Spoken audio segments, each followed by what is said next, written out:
Hello. I realise I don't need these because I've got no one else to talk to, so I'll take them off. Hold on. Yes. Hello. Thought I'd do a stream because things have happened, and we've got a game week coming up on Boxing Day, and as is away, so I thought I'd fly solo, and also use the green screen that I bought about 6 years ago and haven't used yet. So I think I used it once. I think I did one video with it, and then that's about it. So yeah, this is going to be a bit rambly because I haven't prepared too much. I have got some data and stuff to show. But I thought that I would talk about the big topic that that people are obviously having to deal with in FPL at the moment, which is the Saka injury, which we heard about today. I mean, if you haven't heard, Arteta was quite open with it. Said that he's going to be out for many weeks and it's pretty bad, and we're kind of expecting it to be 8 to 10 weeks, so up to probably end of February, March time. So there's no question we're selling. So I thought I'd do an impromptu stream. This is why you subscribe, you see. This is why we asked you to subscribe, because I did say I might do a couple of these over Christmas. So we'll see how this one goes. Go easy on me. I am tired. It is late, but I thought it was important to get a few things out there, a few thoughts out there and ramble on. If you've watched Nick or Trigger Lips, his videos, it's going to be a bit like that, possibly without the swearing. Does he swear? I think he does. Mainly about us. Thank you for joining me, as is in the chat. Let me just see if I can add comments to chat. Yes, I can. There we go. That's working as well. Oh, that needs to be moved up a bit. There'll be a few formatting issues because this is obviously a new layout and stuff. But thank you for the 230 people that have already joined me. As I said, this won't be as professional as the usual Black Box stream, but hopefully you get something from it. And if you've got any questions and stuff, I'll try and pick out a few as we go. Don't super chat me though. We don't want any super chats, any money on that. I don't need any of that at Christmas. Keep your money, spend it on your family this Christmas. It's just great that you've joined me for this chat. So right, I have made my transfers. If you know me as an FPL manager, you know that I'm a little bit wild, a little bit different. Typically I'm quite aggressive this season. Taken some hits since about game week 12, 13. And those hits have really helped me get back into the season in terms of rank. I'm up to like 266 now, which was great. I was up 1.5 game week 12, game week 13. So I've made really good progress the last 5 or 6 weeks, mainly because I've spent 16 points in hits. And I think those hits have got my team back to where it needed to be, and they've worked out. I've had some luck. I mean, Timber's goal against, I think it was West Ham, wasn't it? I think he scored in. I think he got a 15-pointer. Then Hall got a 15-pointer. It was an assist. So I've been fortunate with those 2 returns. 30 points there obviously did play a part, but I also just getting Palmer in my team, getting Isak in my team, getting ahead of the price rises, I think have really helped. So I think the hits have paid off. And so I'm going to keep that policy up. I've taken another hit this week to replace Saka. But I'm going to try and keep my bias out of it, because my solution is pretty different to a lot of people's out there. But I'm going to present a different way of looking at the Saka situation. I think it's fair to say at the moment that a lot of FPL managers are looking for a one-stop shop solution to replacing Saka. And I kind of think maybe there's another way. I've gone for what will be a rotation option with one of my existing players, with Rodgers. And it's not a name that many are actually talking about. But I'm going to look at some of the one-stop shop solutions tonight as well, because I know that people are looking at that. And if we look at the most bought players at the moment, most bought midfielders transfers in this round, Diaz is top. 285,000 transfers in so far. Maddison second, then Rodgers off his points at the weekend, but could be seen as a solution to Saka, but I don't think so. I think that's mainly off his points. Salah, Palmer, obviously, Amad Diallo, Mbumo, Bruno Fernandes, Kulusevski, Son, Sarr. These are all players being brought in, and these are players we're going to touch on tonight, and I'll give you my opinions on all of those. So let's start by looking at midfielders. I've selected some here, some Saka replacements. Bruno, Odegaard, Foden, Diaz, Son, Ismail Assar and Maddison. These are amongst the most popular replacements being discussed for Saka. I'll just make that a little bit bigger if I can. Just zoom in a bit. There we go. So this is season data.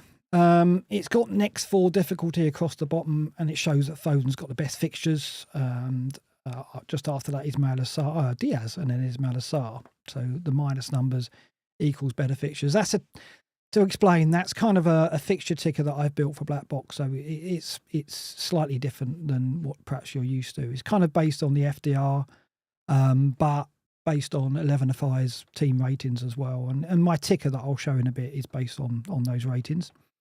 So Foden's got the best fixtures over the next 4, and he is being discussed, but I don't think he's amongst most popular choices. No question that Bruno Fernandes and Odegaard are the most popular options, along with Diaz. As we said, he's the most bought.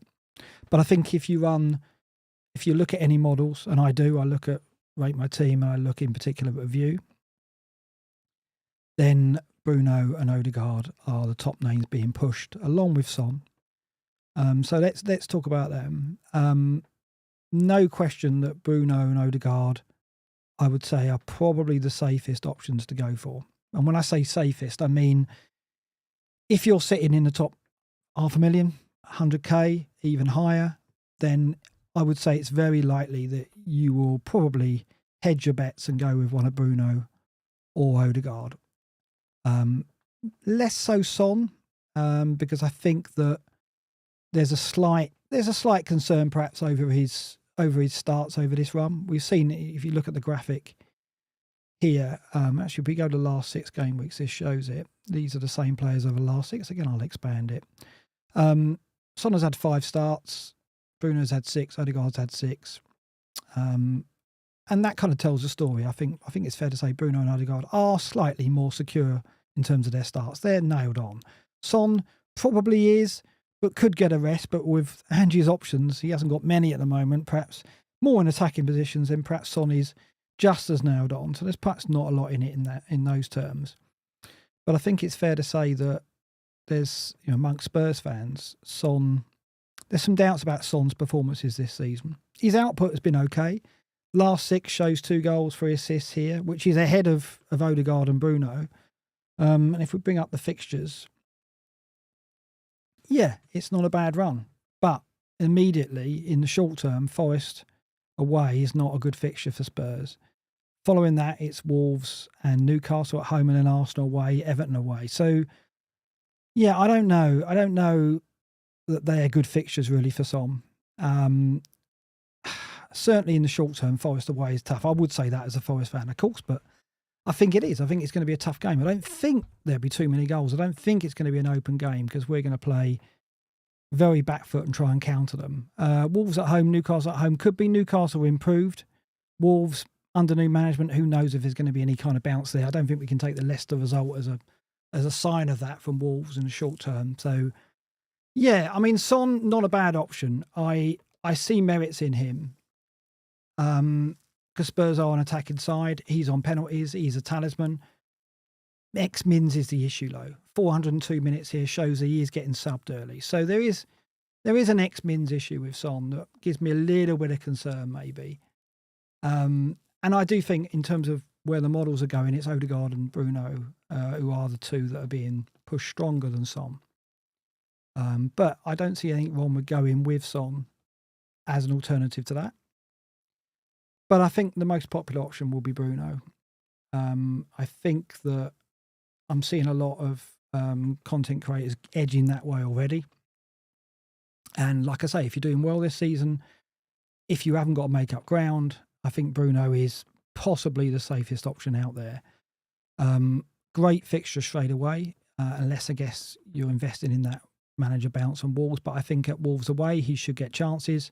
Newcastle at home, again, they're improving a great deal, and defensively they've been stronger.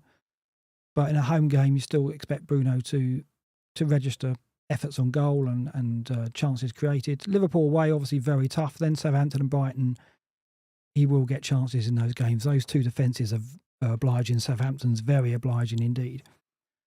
But I think, like every option that we've got to replace Saka, there's no he's not a shoo-in. I don't think if there was a really fantastic replacement for Saka, we'd already have that player. We'd already be discussing it. And Bruno is probably closest to that. He is a player who we flirted with, has been in and out of our lineups. But I think that his star has faded as the weeks have gone on and as the Amorim manager bounce has really evaporated. And yes, yeah, he was prominent in the weekend's fixture. He had a lot of efforts on goal. He did create chances, but United lost it 3-0. And that's really the story of Amorim's tendency so far for United. It's like he hasn't come in and killed all the doubts we've got about United as an attacking team. And if we go to, let's have a look at attacking data, last 6. Yeah, United are 13th for XG non-penalty per 90. So 1.21. So he is the talisman for United, and he is going to be the fulcrum. He's going to be central to everything they do over the fixtures we mentioned, but you're not investing here in a team that's really attacking with any fluidity. And arguably, Amad Diallo is possibly more of a standout asset. But obviously, models, Rate My Team and Review aren't going to be driving Diallo as hard as they will Bruno, because Bruno's got all that legacy, all that history. He's on penalties. He's got good X-Min. So he's going to be the one that's going to be pushed, and he's going to be the most popular. I think if I was sitting 50k or 100k or even 200k, I think maybe I'd be inclined to play safe and go Bruno. But my preference over Odegaard and Bruno would possibly be, because I'm a bit more into taking risks, would possibly be with Odegaard. But again, he's got his flaws. If we look at the FPL goal involvement in the last 6 game weeks, at the bottom of this table, he's only been involved in 13% of Arsenal's goals. And even over the season, that extends only to 14%. So I've got another table here, if I can bring it up, which is Arsenal's players so far this season. And the goal involvement. And Saka is absolutely dominant, 53% you see in the last column there. Obviously, that goal involvement is going to be missing. And how is that going to be distributed? Well, yes, some of that will go to Odegaard. He'll be on penalties. And that's a big, big factor in why the models are pushing Odegaard, because he's on pens. We know that penalty takers and nailed-on assets are going to be really strong when it comes to the algorithm. So no surprise that Odegaard's being pushed. But that 14% goal involvement so far this season doesn't fill me with a great deal of confidence. So you've got to be really confident that that goal involvement for Arsenal will be distributed with Odegaard taking a good slice of that. Yes, he'll be the creative player. He'll be the playmaker. But in front of him, there'll be Havertz, there'll be Odegaard, there'll be Trossard, there'll be Jesus, there'll be Martinelli. So there'll be players playing in more attacking areas, and Odegaard will possibly be deeper. We don't really know how it's going to affect his role. He's going to be playing skewed out to the right, and we presume it's going to be probably Martinelli or maybe even Jesus playing out there with him in the Saka role. Now, I personally like Jesus as an option because I see it as an opportunity. He's a bit of an enigma in fantasy terms, but one of the reasons why I'm not going Odegaard or Bruno is because I'm getting on Jesus. I think, again, it goes back to how I play the game. I see him as an opportunity here.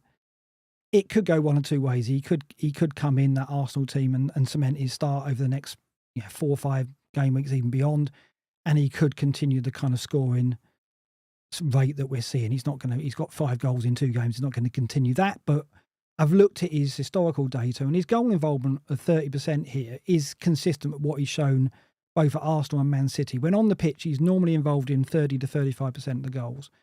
So I think it's fair to say that he'll pick up some of Saka's goal involvement, and he could be a prominent figure. It might not work out like that, but I see it as a fantasy manager who likes to play aggressive and likes to attack and likes to go against the norm. I want to go Jesus. I want to take the opportunity. So I've gone Cunha to Jesus. And that has meant that's filled my Arsenal slot because I've kept Timber and I've kept Gabriel. So I can't go Odegaard. Now, I'm not going to encourage you to go Jesus because it's my choice to attack in that way and be a little bit aggressive on that opportunity, and it is a risk, and he possibly could let me down. Very likely will, right? So I'm not going to endorse necessarily going with Jesus unless you want to really attack things. I think he could be a good option, but it's not a safe option. The safe option with your third Arsenal slot, and your safe option, I would say, for the Saka replacement would be Odegaard. It's what the models are saying, and I think he'll be on penalties. And I think Arsenal's fixtures are enough to warrant that investment. Ipswich at home in 18 is the big one. That's why I've gone Jesus, because I want to have him for that game. I think he will start that. Odegaard certainly will.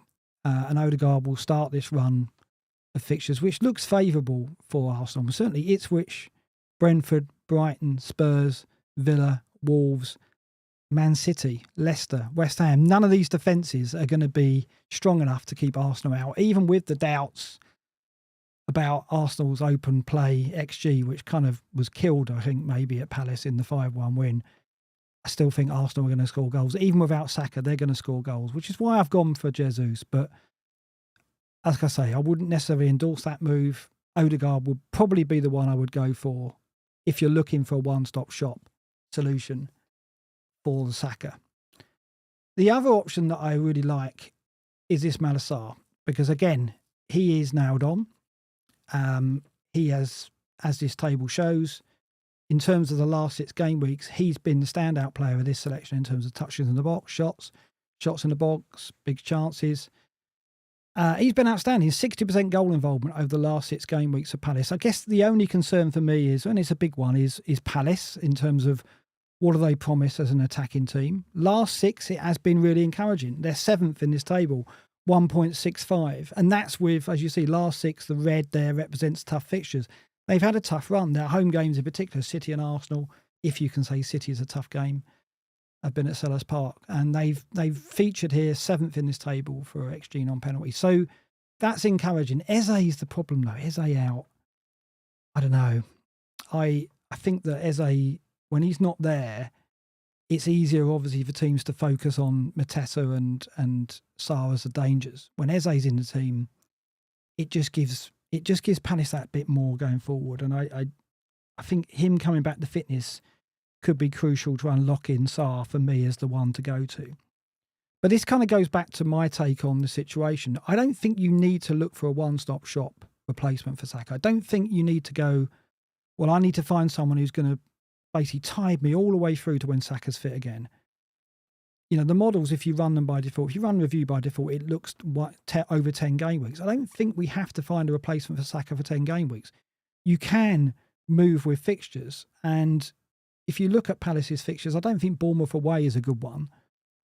Bournemouth defensively have improved a lot of late. They're in good form and they're confident. And I don't think Chelsea at home is a good fixture for Palace necessarily, because Chelsea are obviously much improved as well.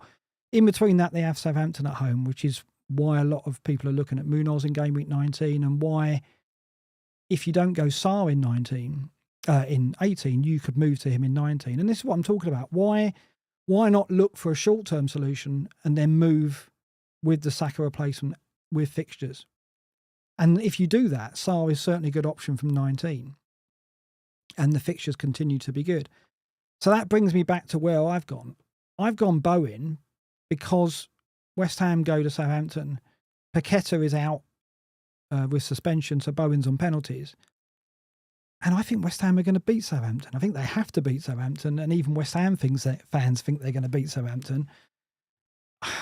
Obviously, new manager's in place. It'll be his first game in charge, but I don't know. I'm sceptical about the impact of that new manager. I do think West Ham will go to Southampton and win that game. And then I've got the option of moving to Sarr in game week 19. And this is why I think when we're discussing the Saka replacements, we should look more short term. Obviously, it is spending transfers, but you know, this is quite a big slice of money in our squads, and I think it is kind of warranted.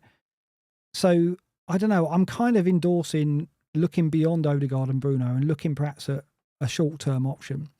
Now, I think Bowen game week 18 and then moving off him to Sarr in 19 is a good route. Whether I'll do that, I don't know, but I'm giving myself the option to do that by going Bowen. Now, I've got 2 transfers and maybe if you've got 3 transfers stocked up, this is more easily a route you can take. And if you haven't got any transfers stocked up and you've only got one move this week, looking for a long-term option to replace Saka is perhaps the way to go. And I get it. And I think Odegaard will be my choice then. But I do like the idea of kind of swapping this role around with fixtures and bow into Sarr, and then perhaps even looking to see how the Diaz-Jota rotation works out, and then getting on Liverpool could also be an option. Because Diaz is the most ball, and obviously if we were sitting here now and we thought that Diaz was nailed on, 100% starter, given Liverpool's form, given their fixtures, I think we would go Diaz. But of course, we don't know that. If you look at this here, over the last 6 game weeks, he has only made 3 starts, 318 minutes. That tells the story. He's not a nailed-on asset. So, unfortunately, although Diaz is probably the standout, and you look at XGI non-penalty per 90, he's the highest on show here, 0.70. Can we rely on him? Do we know he's going to play Boxing Day? Do we know that he's going to play against Leicester on Boxing Day? It's probably likely, but it's not certain because Núñez could start, Gakpo could start on the left, and Diaz could be rested because obviously Liverpool got West Ham United in a short spell to follow. And if we look at, this is Lego Mane's excellent chart, we see that Liverpool on the 3rd row there, yeah, the gap between the Leicester game and the West Ham game is just 3 days. So they're in the red there. So is Diaz going to start both games? I don't think he is. I think there's a good chance he doesn't, particularly now that Jota's back as well. So this is the problem with Diaz. But if you do what I do and you go a short-term solution now, you get a bit more information on the Liverpool rotation. So say, for example, I go Bowen now, which I have done, and then Diaz doesn't get the Leicester game. I'm pretty certain he's going to get the West Ham game because he obviously has missed the Leicester.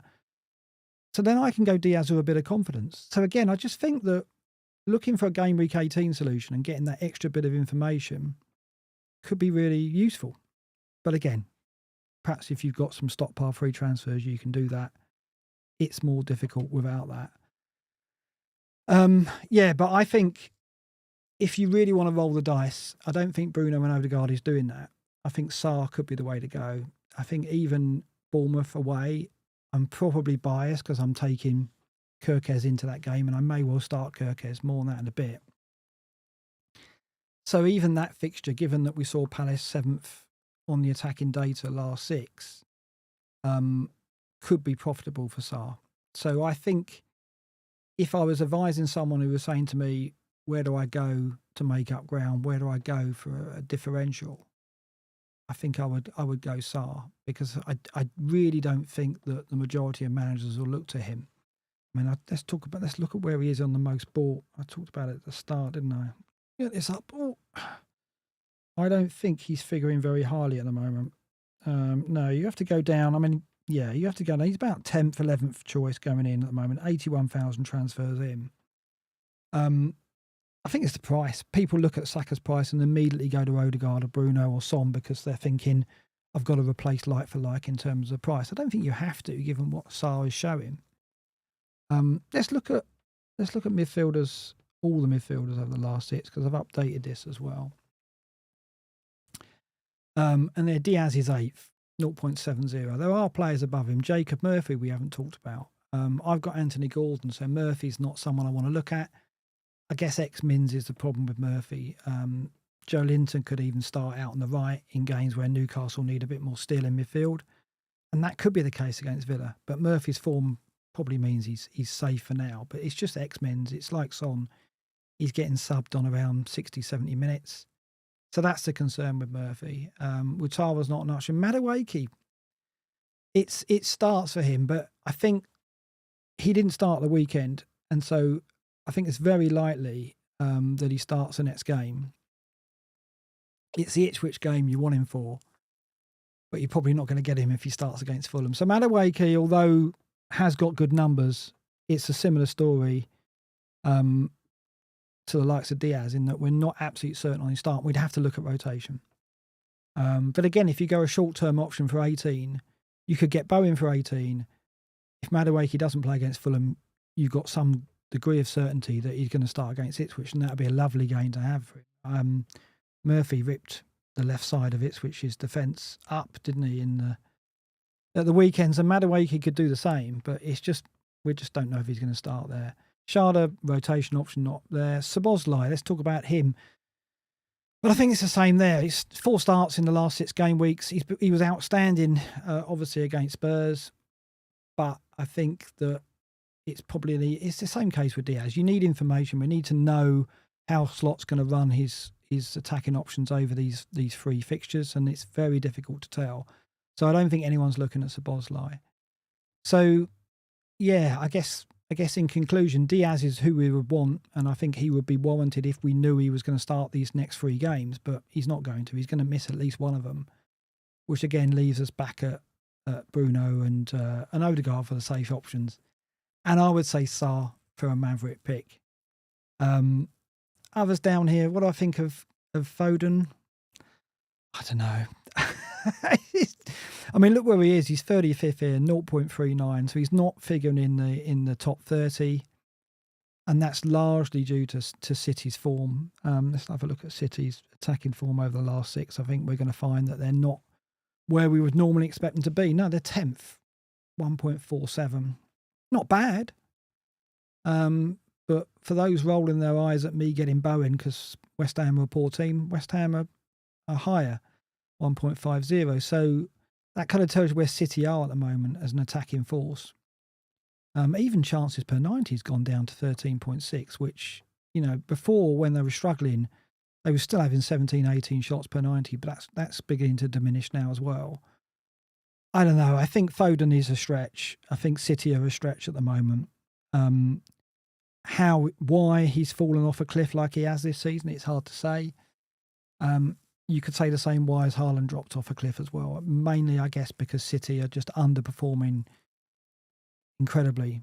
We can't explain why. Obviously, we've talked about the injuries and so on. That's got to be a factor. But as Pep said the other day, there's a lot of reasons. So would I go Foden? Probably not. I think that if you're looking for a Maverick pick, if you're looking for a differential, it will be Sarr. And I don't think Foden is in any way a safe option. The fixtures are, of course, in City's favour in the short term. Everton, Leicester, West Ham, no question. Brentford, Ipswich even. So the next 5, really, really strong.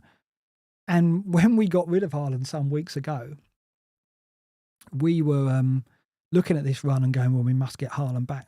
It doesn't feel that way. Obviously, you've kept him, you're going to keep him and probably captain him for a lot of this run, but it doesn't feel like we need to clamour to get him back. And even with this Saka injury, I looked at it, I'm sure other FPL managers looked at, does it mean now I should get Haaland back? I don't think so. I think that we know the captaincy is covered by Palmer and certainly Salah. So I don't think Haaland's an option. And for that same reason, I don't think we have to go to Foden here. 1 goal this season, low on confidence as a player and low on confidence in a team like City at the moment. I just don't think, I think it's a stretch. Don't think it would be the way I would recommend. Son, we've talked about. Maddison. Yeah, I mean, if we go back to the midfielders last 6, I think Maddison is very high in that, is he not? Oh, maybe he's not as high as I expected. I can't even see him, actually. He's there. He's got to be there, surely. He's 11th, 0.67. Yeah, he's been outstanding, hasn't he, this season? And he's got 5 goals in the last 6 game weeks. The issue is, again, it's a certainty of start. Do we have it with him? Every time he does well in that Spurs team, I think he's nailed, but I just don't know if we can trust Ange. I guess at the moment, though, it looks like Kulusevski's out on the right. Johnson's benched, and that means Maddison is secure.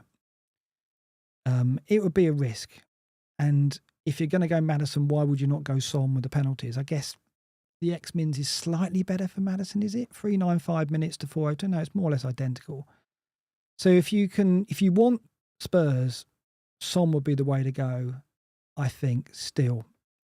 Even though I think Maddison is outperforming him with the eye test, I think Son would be the way to go. Maddison is a lovely pick, and I'd love to be sitting here now trying to endorse him. And I'm sure Az is screaming at the TV wanting to get him.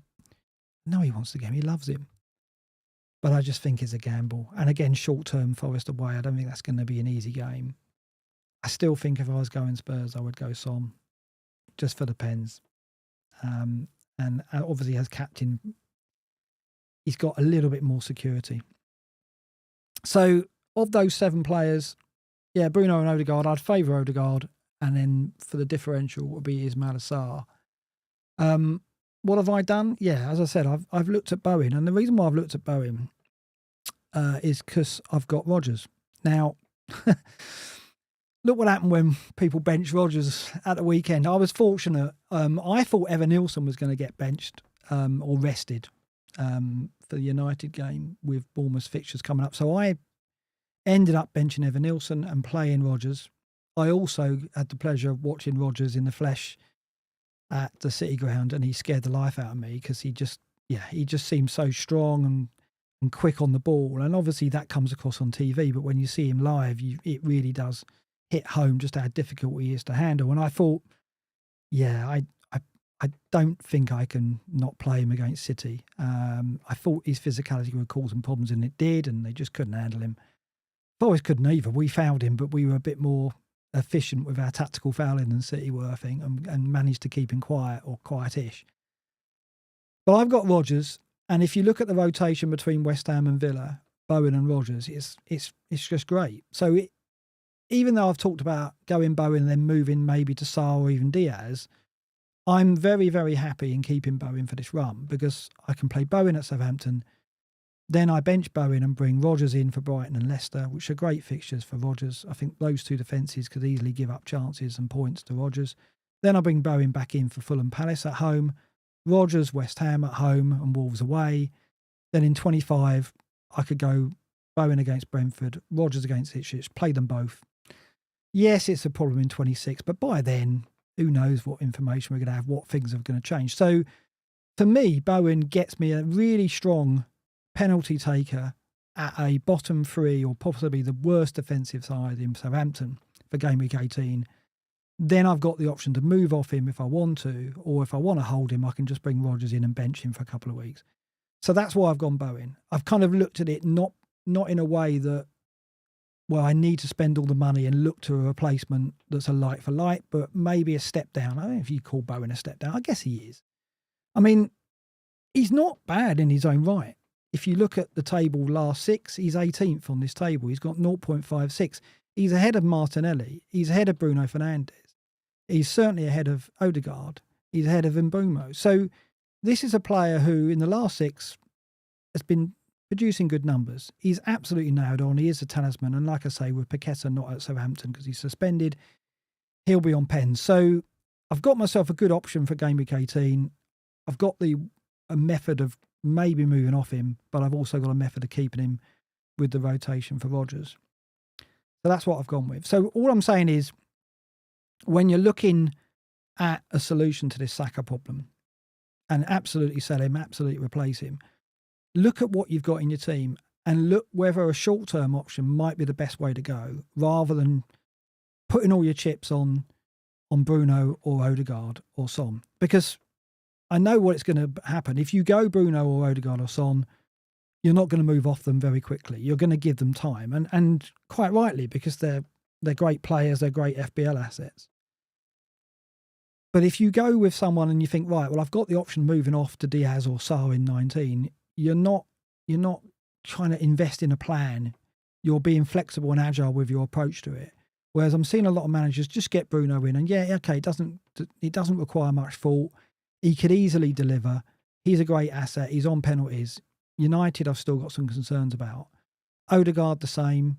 Got some concerns about his role in that Arsenal team. And of course, we haven't seen Arsenal without Saka yet. So I don't know. I've got concerns about both those players. And I think if you get one of those two in, you're going to be tempted just to sit on them. And that could hurt. Whereas if you go a short-term approach or you stay agile, it perhaps is a better way of looking at it. I just haven't seen many people talk about this on Twitter today. I've seen a lot of people nailing their colours to the mast of one or the other player, Bruno or Odegaard or Son, but none really looking at a more fluid approach. So that's what I'm proposing. That's what I've gone with. But like I say, I'm perhaps biased in that because I've made my choice and I've made my transfers already. But I just put it out there to have a look at it and perhaps look at it in a different way. I think Sarr is a great maverick differential option, and going Bowen and 18 and then moving to Saka could be really good, could really work out. And of course, then you can move off that. It gets you extra money. I probably think that's a better option than going either Odegaard or Bruno. But yeah, that's where I've gone. Now, I'll have a look at my team for this game week because I have made 2 other transfers. I have taken a hit, and I'll talk about why I've done that. I bought Jesus in. I've talked about it already. This is opportunistic. When I see a chance to go for a differential that could be a bit of a game changer, even in the short term, I'm going to take it. That's the kind of my approach to FPL. I know, for example, the models are not going to promote Jesus very strongly unless you tweak his ex-mins, his expected minutes. Because I think most of us look at Jesus and think, well, he might get Ipswich. He probably will get Ipswich. Then he might, his starting role might be in question. Yeah, that's probably right. That is right.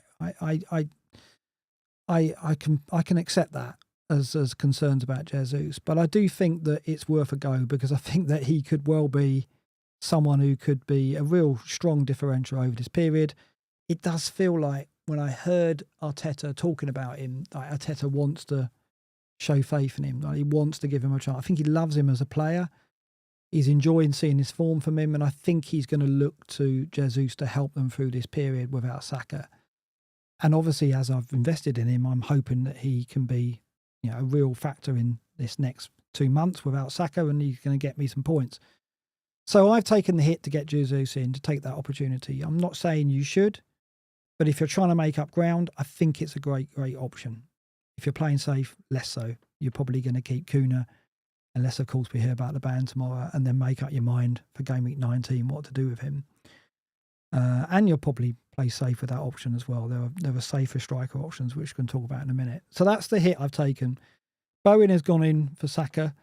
The other player I've brought in, because I had 2 free transfers, is, of course, Trent. Now, I had some doubts about getting Trent in, but then I watched the Spurs game, and I saw enough in that game to make me think that I should make the move. Let's look at the defensive data last 6, first of all. Well, that's the wrong one. Oh, slick. There we go. So last 6 game weeks, he's gone to the top of that. 0.45 XGI non-penalty per 90. Just ahead of Ardiol, just ahead of Saliba and Munoz. And Munoz, by the way, is someone I'm looking at in 19, more now in a second. So he's top of the last 6, and he's top also, if you look over the season, 0.37 XGI non-penalty per 90. Now the gap between him and the rest isn't massive, and it's not as big as I expected it to be, and not as big as I hoped it would be as someone who loves Trent as a fancy asset and a player. But I think it's the fixtures for me. I was either going to go Alisson in goal, or I had to get Liverpool defensive cover for this run. They're third on this ticker between now and game week 29. Leicester, West Ham, United, Forest, Brentford, Ipswich, Bournemouth, Wolves, City, Newcastle. I mean, it's a fantastic run of games. Clean sheet wise, defensively, they've been strong, although they've fallen down last 6, no question. Over the season, I think they're a lot higher than that. Yeah, they are. They're second, 0.96 XG conceded non-penalty per 90. I would say that behind Arsenal, they're the next best defence. The last 6 data probably belies that. But I still think over that run of fixtures, you've got to get some Liverpool cover from their defence. Now, I do like Van Dijk, particularly over the short term. The reason why I say that is because Liverpool play Leicester and United next 3, and Leicester and United are 2 of the worst teams defending corners, and we saw it from United at the weekend. I think the commentator said they were practicing set piece defending, and then within minutes, early on, they conceded straight away to Bournemouth from that corner. And I think Leicester, from what I've seen as well, particularly with Ward in goal, look very vulnerable at set plays as well. Forest look very threatening from set pieces when we played them recently, and I've only seen the same since. And then defensively, they're poor anyway. But I think Van Dijk could have some joy in one or both of those games. So if you haven't got the money to go Trent, Van Dijk could be a very, very good short-term option. He could well outscore him. But I think there's no question, with the XGI, with the creativity that Trent has got, he is the crown jewel in that Liverpool defence. And so I felt I had to go with him, particularly with the Saka injury and with any FPL manager who has any money left in the bank after selling Saka is surely going to look for Trent. That surely unlocks Trent. So I felt that I had to cover it as well. I love him. I love him as an FBL asset. So I want him for this period. And so that is why my free transfers, I had 2 free transfers, have been Alexander-Arnold in for Davis. It's been Bowen in for Saka. And it's been Jesus in for Kuna. I think Kuna may well get his ban tomorrow. But if he doesn't, then he's going to be good for at least another game, possibly even game week 19 as well. We'll see. We'll see. I don't know. I really don't know if we're going to hear tomorrow. So it'll be really interesting to see that. I imagine that Wolves' fellow relegation strugglers will be very annoyed if Kuna can play the next 2. But we'll see what happens there. I was a Forest fan. I'm hoping he's banned for that game for sure.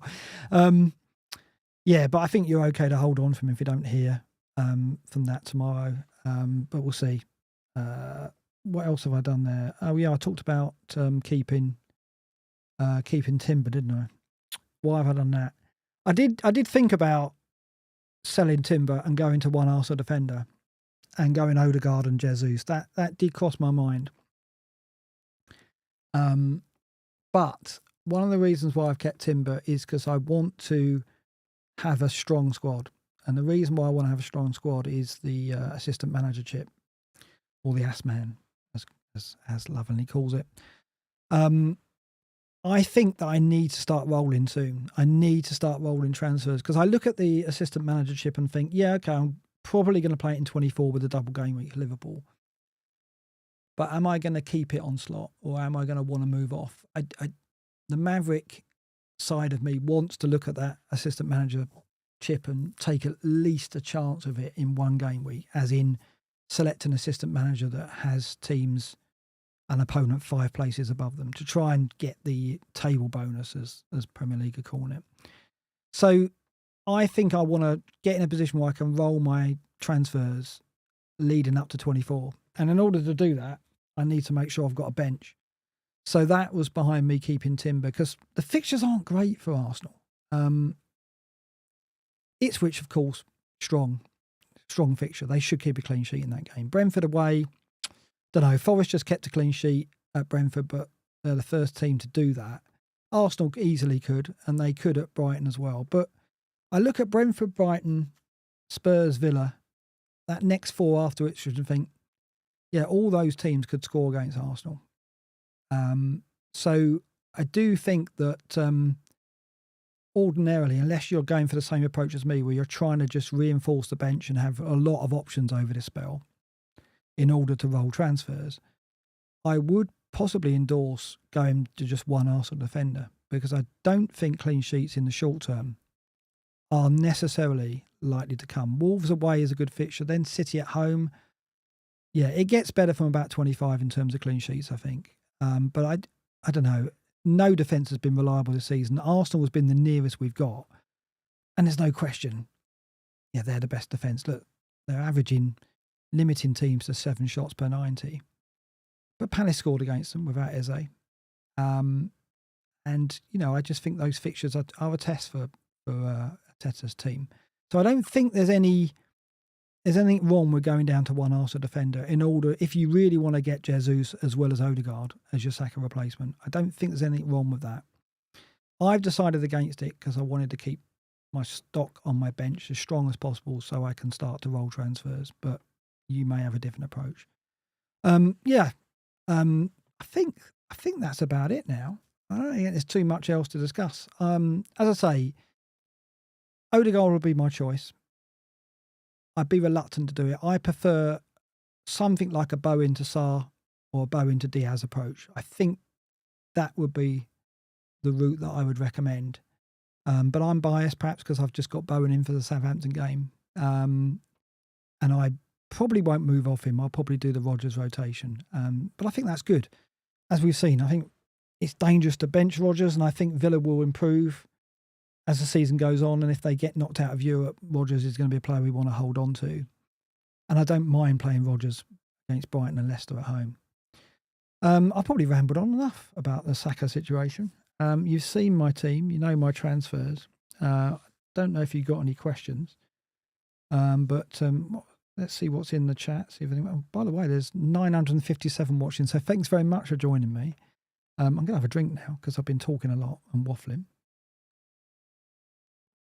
Yeah, thank you for joining me. I hope you enjoyed listening to me ramble on to myself. It's a bit weird. I was a bit nervous actually doing this on my own.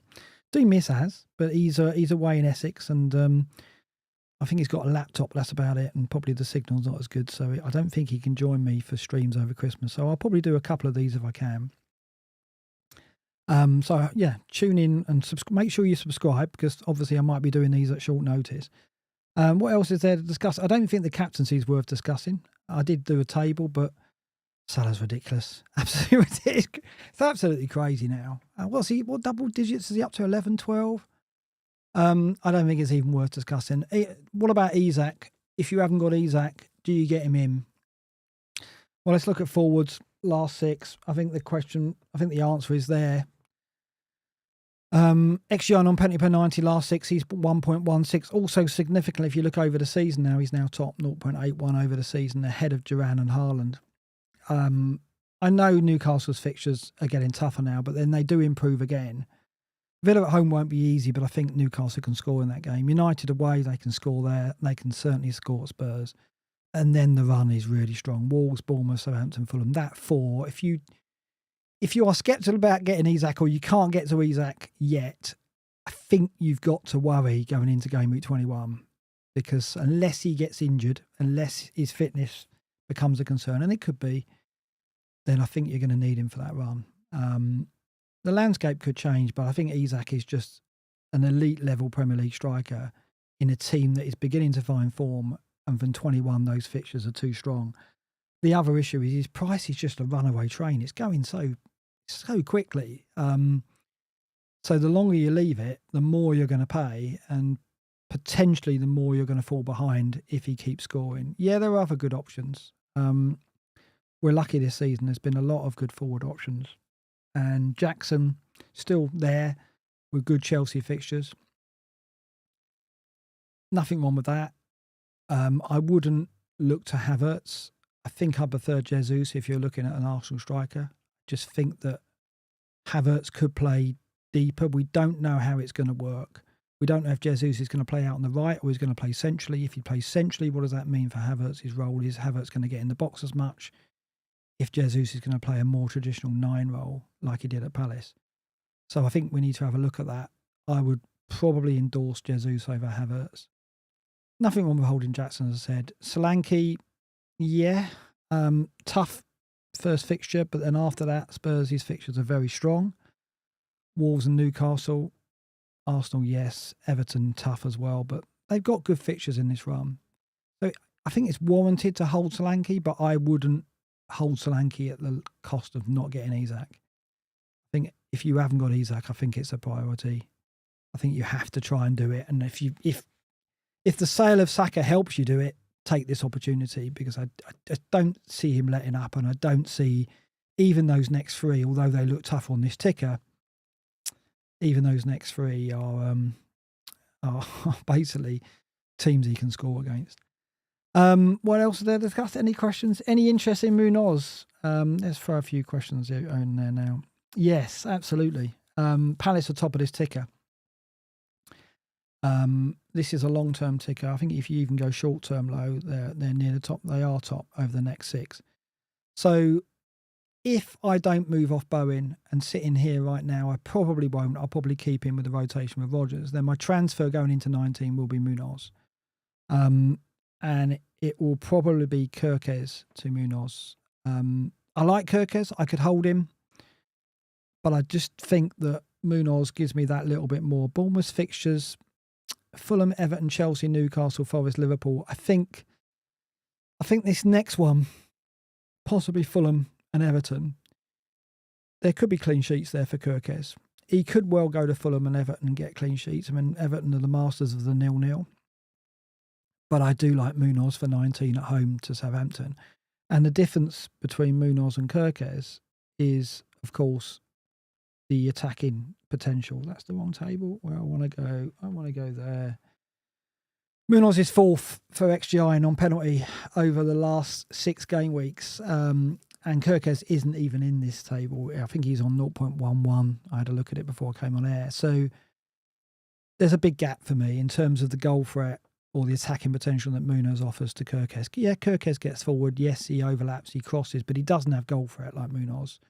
Here, Munoz is 1.40 shots per 90.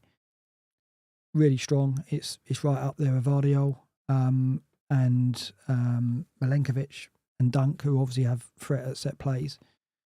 But I just think from the eye test, he looks like someone, an exciting asset to own. And again, I'm all for looking for opportunities, and I think Munoz at home to Southampton could be an opportunity to worth going for.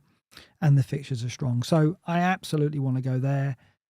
I'll only do it if I don't move off Bowen, of course, because I don't think I want to take a hit to get Munoz. Luke's there. Hello, Luke. You all right? Thanks for joining us, a.k.a. Disable. Who do you prefer from Odegaard, Martinelli? I prefer Odegaard. I think I said earlier, it depends, isn't it? It's the expected minutes is stronger. And we don't know where Martinelli's going to go. Is he going to be on the right, or is Jesus going to move to the right? I think he's going to start on the right against Ipswich, Martinelli. And then, of course, you've got Jesus and Trossard potentially competing for 2 spots. But I don't know. I just think expected minutes is key here. I don't think over this period you want to take a chance on a player who could miss one of the next 3 unless you've got rotation options in your squad. What Odegaard gives you is a one-stop shop solution that's guaranteed to start these 3 games, and you get a penalty taker, and he'll be on the corners on the right side. Martinelli, I don't know. I have to have a look at the Arsenal data again because he was on there. He's not having a great season. He has dropped off in recent seasons. You know, last 2, I think, have been disappointing from him in terms of output. He's got 4 goals, 2 assists in 946 minutes, 33% goal involvement. I think he's a more exciting option than Odegaard. I think he's a bit of a tilt in comparison to Odegaard. But I prefer going Jesus as a forward option and then going elsewhere for my midfielder. If I was going to tilt on Arsenal, it would be with Jesus. But if you've just got the one transfer and you want to replace Saka and you want to tilt on Arsenal, Martinelli, there's some merit there, definitely. But I just think expected minutes is very much stacked in Odegaard's favour and the set pieces as well. So I think that I would still prefer Odegaard there. To answer Luke's question, Flecken problem, that's why I said problem, Flecken problem. Yes, Tariq, I do have a Flecken problem. And that is the one issue with going Trent, because I was going to go Alisson, but of course I can't get Alisson and Trent and Salah, because if I do that, the slot for the assistant manager has gone. So I think we've got to think about that, right? So I think going slot with that assistant managership in 24, if that's where the double game is going to be a very popular move. A lot of us will go slot and stick with him. I'm tempted to get slot for that game week and then move off him to take a gamble. Whether I do that, I don't know, but I'm probably or very likely to go slot. So I've got to keep a Liverpool slot open. So now I've got Trent and Salah, I can't go Alisson, which means Flecken is a problem to me. But he's done all right. Look, if you look at the keeper's last 6 game week, he's 7th here, 3.67. He's always good with the save points. Saves per 90, 4.50. He's only behind Forster rather. So, he'll tick along, and he has ticked along. And where do you go if you want to get more? I guess you will go Pickford. He has kept like 4 clean sheets in 5 starts. He's been ridiculous. And I guess, will that continue? It could do. I mean, Everton's fixtures, Forest, Bournemouth, Villa, Spurs, Brighton, Leicester. There's clean sheets there. If they continue in this vein, can they keep playing in this way where they're just getting 0-0s?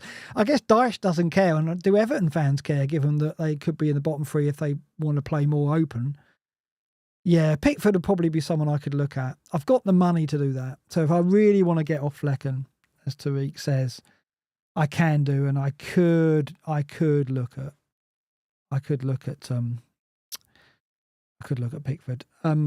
Simon saying no rush to utilise the assistant manager. No, there isn't. No, we don't have to go 24. I'm presuming that double game is going to drop in. So I want to make sure, just in case it does, that I have some transfers rolled over and that I have a Liverpool slot free. I don't think it's too much of a constraint to think in that way. But you're right, Simon. It's not absolutely. We don't have to use it in 24, but I think we all want to go in with the option of getting slot if that double game week does drop in. What about Henderson? Yeah, no, very good option. I think that if I don't go Munoz, then Henderson is there for me as well. We see Palace atop of this ticker. I just think Munoz is so sexy. I've got to not like that, but I've got to get him. I've got to get him in, just because I want to have him in my team and that attacking potential. And Henderson, I love him as a player. Did great at Forest, but he's not as a sexy option as a Munoz, is he? And would I double up on Palace? I don't know. I guess you could rotate Munoz, and I will end up rotating Munoz. So that's not out of the question for me. Get Henderson in and then rotate Munoz in and out, which is probably what I'll do anyway. I'm not going to play him week in, week out. But if you look at that run, 21 Leicester, 22 West Ham, 23 Brentford, even though 3 of the 4 were away from 21, Palace can score in all those games, and Munoz, does get forward a lot. He is a big factor in the way Glaston's playing. So it's going to be difficult to bench him, but I will end up benching him because I've got Timber, Gabriel and Trent. So I'm not going to be playing 4 at the back every week. But that's the point. I want to get a bench. I want to get a strong team, strong squad rather, so I can roll transfers. So yes, Henderson's there. If you're not getting Munoz, Henderson's an excellent goalkeeper pick. And he's 4-5, I believe, isn't he? I believe he's 4-5. Has he gone up? He may well have gone up a bit. No, he's 4-4, but he's even better. So, yeah, absolutely. That's a route I could go down. Kepa's another one as well, who really did well at Old Trafford, kept the clean sheet there. 2 clean sheets in 6. Bournemouth defensively are stronger than you would expect. They've dropped down to 8th, but they were higher than this some weeks ago. I think over the season they're higher. Now they're 8th. Okay, so it's pretty good. I mean, Kepa's not bad at a 4-5 option either. I think the fixtures, they've got teams like Fulham and Everton, even Forest at home. They could keep clean sheets in those games. We always struggle against Bournemouth. It's so tough, isn't it, finding clean sheets though amongst the 4-5s this season? It's been really difficult. So I'm not going to sweat too much about holding Flecken though. I just don't think the difference between the 4-5s and the ranks above the 5 millions and the 5-5s is that massive. And when there's opportunities like Munoz about, I'm going to prioritise those transfers. Not mentioned Semenyo, Mark. Yeah, have I gone off him? Because I had him and got rid. Yeah, no one's really talking about Semenyo, are they? I haven't seen a lot of chat about him on Twitter today. I haven't seen many mention him. I guess because it's a step down in price and people are looking to spend more money on the Saka replacement.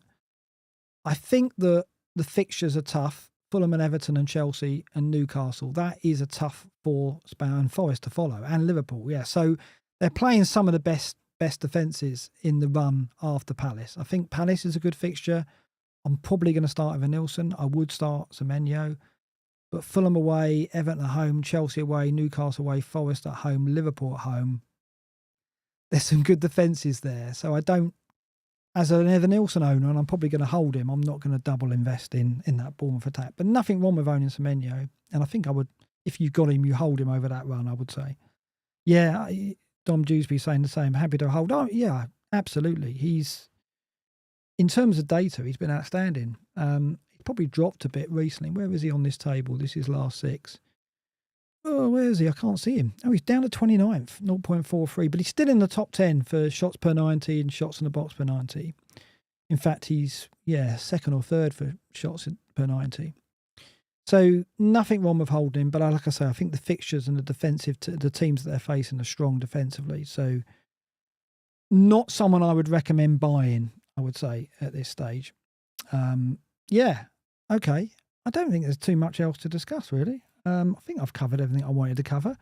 Can't look at Az's team. Can't look at predictions. We haven't done them, but I think we're going to post them up. I'll get Az to do his predictions. We'll post them up. I'm sure Az will put his team up as well. You've seen my team. We talked about captaincy. I don't think there's a conversation there, perhaps even for quite a while. Hopefully, I've helped maybe give you a different view on the Saka replacement situation. As I say, don't necessarily try and find a one-stop shop long-term solution. Have a look what rotation could do in your team, have a look at a short-term option, then move to Diaz or move to Sarr would be my advice. It's very difficult. There's no easy route from Saka. When he got that injury, it's caused so much kind of consternation in the community because there's no easy route. I don't think we're totally convinced about any of the options. And I'm sitting here now, I'm not. But what we have got, and what is typical of this season really, is a kind of curveball, which is really good. We've had some major ones with Haaland dropping off. This is another one. I see it as an opportunity to try and mix things up again and break the template. We've got one super chat, as Simon pointed out there. Simon, you gave us a super chat. Simon's thrown us a tenner. Thank you very much, Simon. My male autistic brain heard you say no super chats, but decided I will send you one because, trust me, we appreciate you. Oh, thank you very much, Simon. That's very kind of you. And thank you for everyone who's watched this. 900 of you still watching. Really enjoyed doing it. Sorry if I've rambled on too much, but there is one super chat in from Malachi Fox. Thank you very much, Malachi, for your €5. Thanks to the FPL GOAT for all the great content in 2024. And we look forward to more in 2025 with his protege, as he'll love that, as protege. So no question from Malachi, but lovely to get your super chat. Thank you very much. And thank you for everyone who joined me. Let's just mention a few in the chat. Obviously, FBL Have a Beer is there. Tim Evans is there. Vocals in. Hey, Oscar, how you doing? What have you done? Have you gone Odegaard? Have you gone Bruno? Pressure on content creators. I think they're going to play safe with one of those two options. FPL Frost is there. Pervic Sar, Lower Class Brom, FBL Fozzy, we've mentioned already. Dom Dewsbury's there. Troma Kid, Al, Callum Robertson, Fenner 1977, MZMB, Andrew Harding. Thank you very much, everyone who joined. Please hit the like if you enjoyed it.